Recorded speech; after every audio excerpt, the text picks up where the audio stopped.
Encantada. Gracias por venir a Barcelona. Un gusto, ¿no? Igual. Encantado de conocerte. Igual.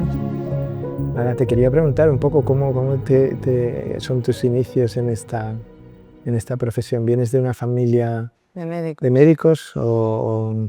No, la verdad es que no. Bueno, un tío abuelo era médico y su familia, luego hubieron ginecólogos, pero la verdad es que mis dos abuelos, o sea, de las dos familias eran empresarios, o sea, nada que ver con la medicina. Y pensé que también separarme un poco de la empresa familiar y hacer una profesión liberal, buscaba algo de la que yo pudiese por antes ser un poquito más independiente, pues que me atraía. Y luego aparte, pues siempre desde pequeña que quería o estudiar biología o hacer cosas relacionadas con la ciencia y pues la medicina al final fue un buen encaje, ¿no? Y luego llegó un día que me di cuenta que había otro tipo de médicos, que no solo habían los médicos que trataban la sangre, que se podían hacer otro tipo de medicina, o sea, que la medicina te abría las puertas para ayudar, que yo creo que sí era pues algo que yo llevaba dentro. Yo necesitaba pensar que cuando me fuese a este mundo habría cambiado el mundo a mejor.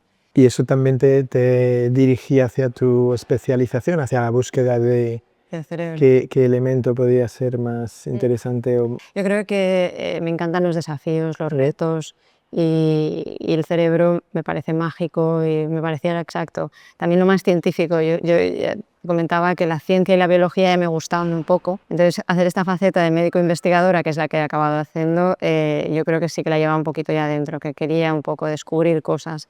Y lo más desconocido es nuestro cerebro, que genera una personalidad, una conducta, es nuestra esencia. Y además entender que a lo mejor eso es química y qué parte, ¿no? Y todo esto es un poco misterios, es la atracción por lo desconocido y el reto.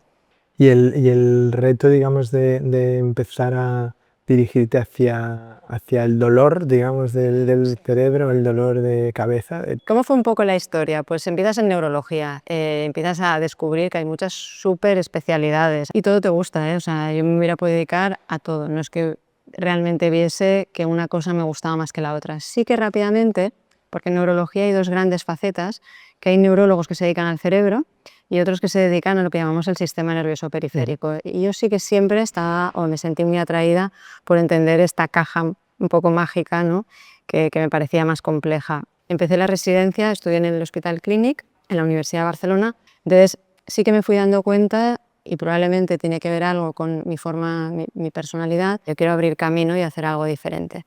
Y dentro de las cosas que vi es que había un área en concreto donde los pacientes te daban las gracias, pero que no acabábamos de poder saber qué estaba pasando, o sea, llegar a este nivel molecular y entender por qué les estaba pasando lo que les estaba pasando.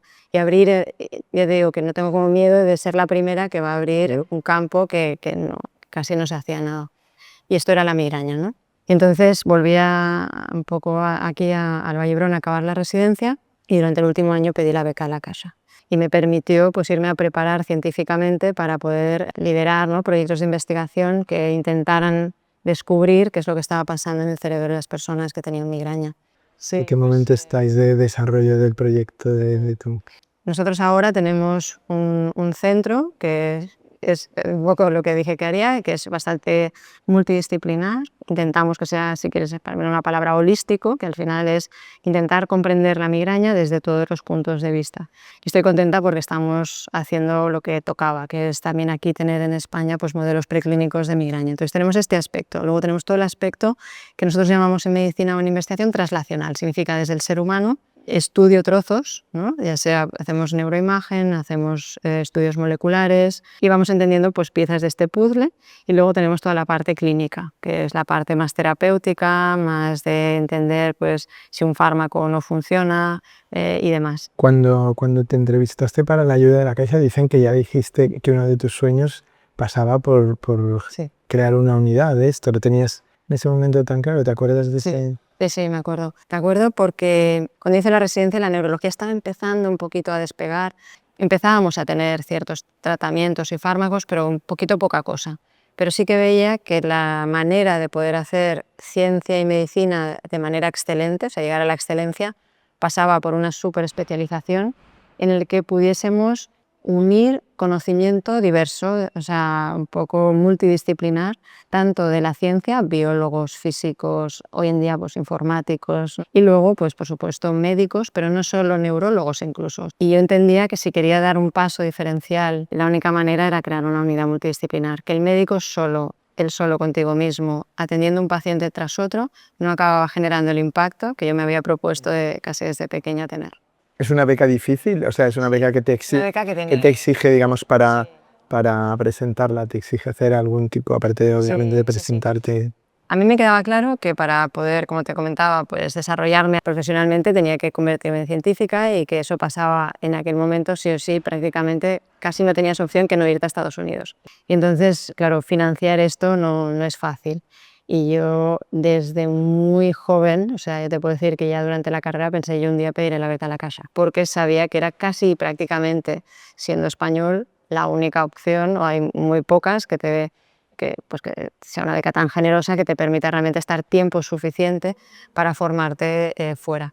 Y si alguien ahora te viniera, digamos, y te dijera, oye, ¿qué consejo me darías, digamos, para hacerme o acercarme a la posibilidad de pedirla o solicitar la beca? ¿Cuál sería tu clave? ¿Ya te ha pasado? Sí, ya me ha pasado alguna vez. O sea, es que lo primero que yo les digo es, a ver, ¿tú qué quieres hacer? ¿Realmente por qué vas a pedir la beca? ¿Qué proyecto? ¿No? Un poco, ¿con qué motivación personal y no personal? Siempre tiene que haber un aspecto social. La Caixa valora mucho que el proyecto tenga luego un impacto en la sociedad. Y si todos esos ingredientes un poco están y lo ven muy claro y saben por qué y demás, pues yo creo que ya están en el camino adecuado.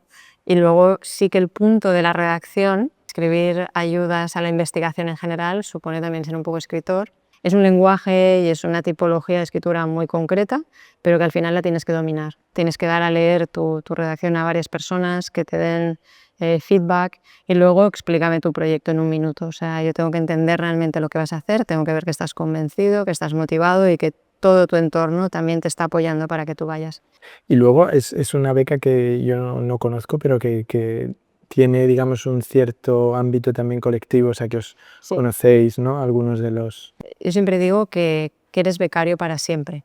Lo que hace la Caixa casi es apadrinar, o sea, no te da una beca y ya está, sino que gracias al programa de becas te sientes que eres parte de esta comunidad que en el fondo, a mí además en concreto, de manera tangible e intangible, siempre notas su presencia. Entonces, siempre está muy presente en la Caixa porque sigue siendo una institución pues, que financia proyectos de investigación, que está pendiente un poco casi de que te desarrolles y si no siempre está para escucharte. Es decir, yo muchas veces, o sea, en algunos proyectos, luego desarrollamos aquí en Vallebrón un centro ya final, ¿no? Un poco de migraña, y la Caixa estuvo ya también para apoyarme, para escucharme. Tener como el carnet de becario es un paso de entrada al que te facilita algo, el contacto, de la importancia que tiene esta institución a nivel de lo que es la fundación para todo el desarrollo que se está creando a nivel de la ciencia en España.